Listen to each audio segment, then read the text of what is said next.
Krishna, the Supreme Personality of Godhead, by A.C. Bhaktivedanta Swami, Prabhupāda. Second volume, Chapter 21, The Battle Between Śālva and the Yadu Dynasty. While Shukadeva Goswami was narrating various activities of Lord Krishna in playing the role of an ordinary human being, he also narrated the history of the battle between the dynasty of Yadu and a demon of the name Śālva, who had managed to possess a wonderful airship named Śālva. King Śālva was a great friend of Shishupal's. When Shishupal went to marry Rukmini, Śālva was one of the members of the bridegroom's party. When there was a fight between the soldiers of the Yadu dynasty and the kings of the opposite side, Śālva was defeated by the soldiers of the Yadu dynasty. But despite his defeat, he made a promise before all the kings that he would, in the future, rid the whole world of all the members of the Yadu dynasty. Since his defeat in the fight during the marriage of Rukmini, he had maintained within himself an unforgettable envy of Lord Krishna, and he was, in fact, a fool because he had promised to kill Krishna. Usually such foolish demons take shelter of a demigod like Lord Shiva to execute their ulterior plans, and so Śālva, in order to get strength, took shelter of the lotus feet of Lord Shiva. He underwent a severe type of austerity, during which he would eat no more than a handful of ashes daily. Lord Shiva, the husband of Parvati, is generally very merciful, and he becomes very quickly satisfied if someone undertakes severe austerities in order to please him. So after continued austerities by Śālva for 1 year, Lord Shiva became pleased with him and asked him to beg for the fulfillment of his desire. Śālva begged from Lord Shiva the gift of an airplane which would be so strong that it could not be destroyed by any demigod, demon, human being, Gandharva, Naga, or even by any Rakshasa. Moreover, he desired that the airplane be able to fly anywhere and everywhere he would like to pilot it, and be specifically very dangerous and fearful to the dynasty of the Yadus. Lord Shiva immediately agreed to give him the benediction, and Śālva took the help of the demon Maya to manufacture this iron airplane, which was so strong and formidable that no one could crash it. It was a very big machine, almost like a big city, and it could fly so high and at such a great speed that it was almost impossible to see where it was, and so there was no question of attacking it. Although it might be dark outside, the pilot could fly it anywhere and everywhere. Having acquired such a wonderful airplane, Śālva flew it to the city of Dwarka, because his main purpose in obtaining the airplane was to attack the city of the Yadus, toward whom he maintained a continual feeling of animosity. Śālva thus not only attacked the city of Dwarka from the sky, but he also surrounded the city by a large number of infantry. The soldiers on the surface began to attack the beautiful spots of the city. They began to destroy the baths, the city gates, the palaces and the skyscraper houses, the high walls around the city, and the beautiful spots where the people would gather for recreation. While the soldiers were attacking on the surface, the airplane began to drop big slabs of stone, tree trunks, thunderbolts, poisonous snakes, and many other dangerous things. Śālva also managed to create such a strong whirlwind within the city that all of Dwarka became dark because of the dust that covered the sky.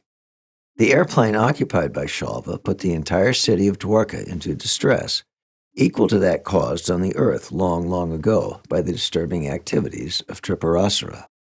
The inhabitants of Dwarkapuri became so harassed that they were not in a peaceful condition for even a moment. The great heroes of Dwarka city, headed by commanders such as Pradyumna, counterattacked the soldiers and the airplane of Śālva.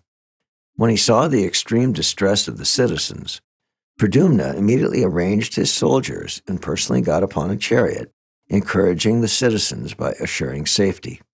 Following his command, many warriors like Satyaki, Charudeshna, and Samba, all young brothers of Pradyumna, as well as Akura, Kritavarma, Bhanuvinda, Gada, Shuka, and Sarana, all came out of the city to fight with Śālva. All of them were great fighters. Each one could fight with thousands of men. All were fully equipped with necessary weapons and assisted by hundreds and thousands of charioteers, elephants, horses, and infantry soldiers. Fierce fighting began between the two parties, exactly as was formerly carried on between the demigods and the demons. The fighting was very severe, and whoever observed the fierce nature of the fight felt his hairs stand on end. Pradyumna immediately counteracted the mystic demonstration occasioned by the airplane of Śālva, the king of Śālva. By the mystic power of the airplane, Śālva had created a darkness as dense as night, but Pradyumna all of a sudden appeared like the rising sun. As with the rising of the sun, the darkness of night is immediately dissipated, so with the appearance of Pradyumna, the power exhibited by Śālva became null and void. Each and every one of Pradyumna's arrows had a golden feather at the end, and the shaft was fitted with a sharp iron edge. By releasing 25 such arrows, Pradyumna severely injured Śālva's commander-in-chief. He then released another 100 arrows toward the body of Śālva. After this, he pierced each and every soldier by releasing 1 arrow, and he killed the chariot drivers by firing 10 arrows at each one of them. The carriers, like the horses and elephants, were killed by the release of 3 arrows directed toward each one of them.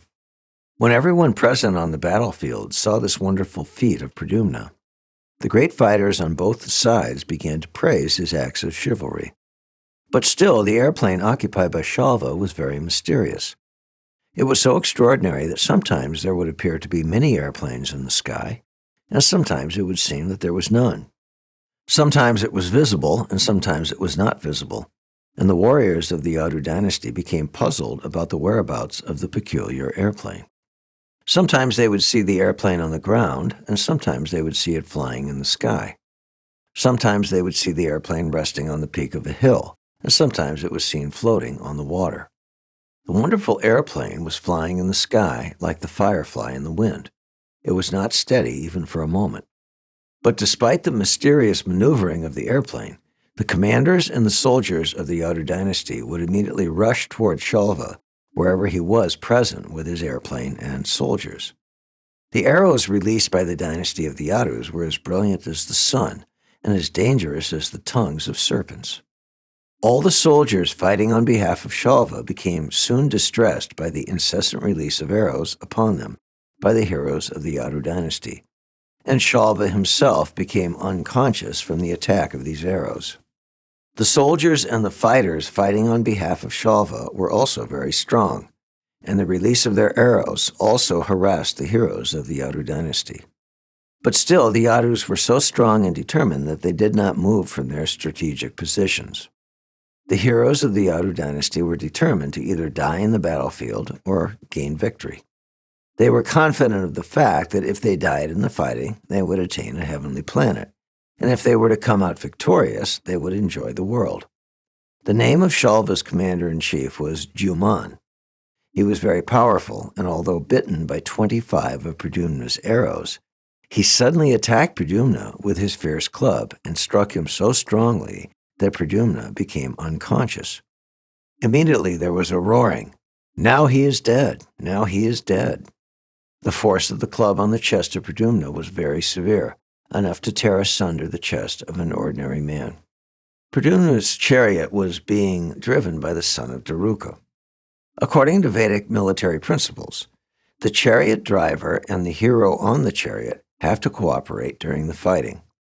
As such, it was the duty of the chariot driver to take care of the hero on the chariot during the dangerous and precarious fighting on the battlefield. Thus Daruka removed the body of Pradyumna from the battlefield. 2 hours later, in a quiet place, Pradyumna regained his consciousness, and when he saw that he was in a place other than the battlefield, he addressed the charioteer and condemned him. "Oh, you have done the most abominable act. Why have you moved me from the battlefield? My dear charioteer, I have never heard that anyone in our family was ever removed from the battlefield. None of them left the battlefield while fighting. By this removal, you have overburdened me with a great defamation. It will be said that I left the battlefield while fighting was going on. My dear charioteer, I must accuse you. You are a coward and emasculator. Tell me, how can I go before my uncle Balaram and before my father Krishna, and what shall I say before them? Everyone will talk about me and say that I fled from the fighting place." And if they inquire from me about this, what will be my reply? My sisters-in-law will play jokes upon me with sarcastic words. My dear hero, how have you become such a coward? How have you become such a eunuch? How have you become so low in the eyes of the fighters who opposed you? I think, my dear charioteer, that you have committed a great offense by removing me from the battlefield. The charioteer of Pradyumna replied, My dear sir, I wish a long life for you. I think I did not do anything wrong, as it is the duty of the charioteer to help the fighter in the chariot when he is in a precarious condition. My dear sir, you are completely competent in the battlefield activities. It is the mutual duty of the charioteer and the warrior to give protection to each other in a precarious condition. I was completely aware of the regulative principles of fighting, and I did my duty. The enemy all of a sudden struck you with his club so severely that you lost consciousness. You were in a dangerous position, surrounded by your enemies. Therefore, I was obliged to act as I did. Thus ends the Bhaktivedanta purport of the second volume, 21st chapter of Krishna, the battle between Śālva and members of the Yadu dynasty. Thank you for listening. For more, click here.